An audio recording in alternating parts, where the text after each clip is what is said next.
বিসমিল্লাহির রহমানির রহিম। আসসালামু আলাইকুম সুপ্রিয় দর্শক, দি রেইন কুকিং কটেজে সবাইকে সাদর অভিনন্দন। কেমন আছেন আর কি করছেন? কার ঈদ কেমন কাটলো দয়া করে বলবেন কি? আমার এত টক ঝাল মিষ্টি জানি না,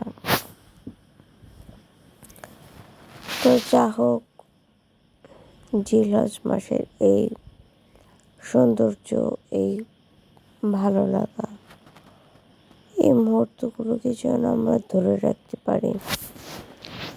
আর আমার নিজের কিছু প্ল্যান আছে, আমি এগুলো আস্তে আস্তে শেয়ার করব।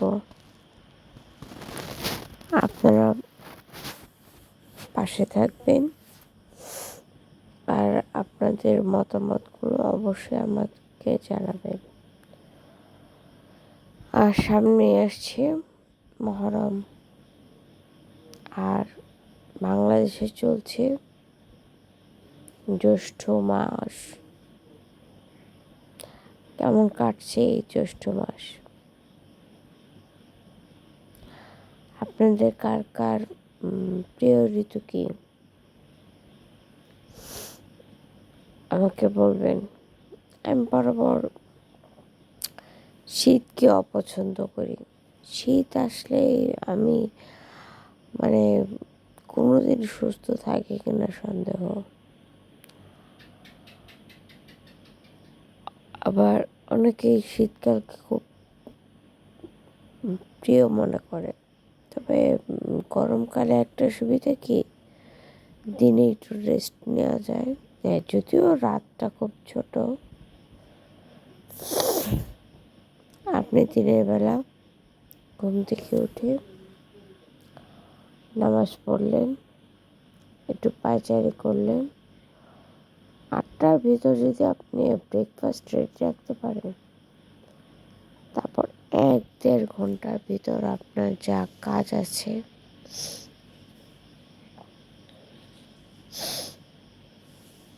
সব কমপ্লিট করতে পারেন। আর মোটামুটি কোরআন শরীফ পড়া থেকে শুরু করে যাবতীয় যা কিছু আছে, আপনি প্রাণ খোলা কাজ করতে পারেন। এটা হচ্ছে সামারের সব থেকে বড় প্লাস পয়েন্ট। আর সবচেয়ে বিরক্তিকর অধ্যায় হচ্ছে আমার কাছে মনে হয় বৃষ্টি। যদিও আমার ইউটিউব চ্যানেলের নাম দি রেইন, তারপর আমার কাছে বৃষ্টিটা বেশ বিরক্ত লাগে। কিন্তু বৃষ্টির সময় হচ্ছে দোয়া কবুলের সময়। আমরা যেন এই বৃষ্টির মুহূর্তগুলোকে দোয়া করতে থাকি, অন্তত নিজের কৃত গুনাহের জন্য। অবশ্যই আমরা হয়তো ভাবি যে থাক, কি আর হবে, তাই না? কিন্তু কৃতকর্মের জন্য ক্ষমা চাওয়াটা অতীব জরুরি। ক্ষমা চাইতে কার মাঝে অনীহা আছে কমেন্ট করবেন। আচ্ছা।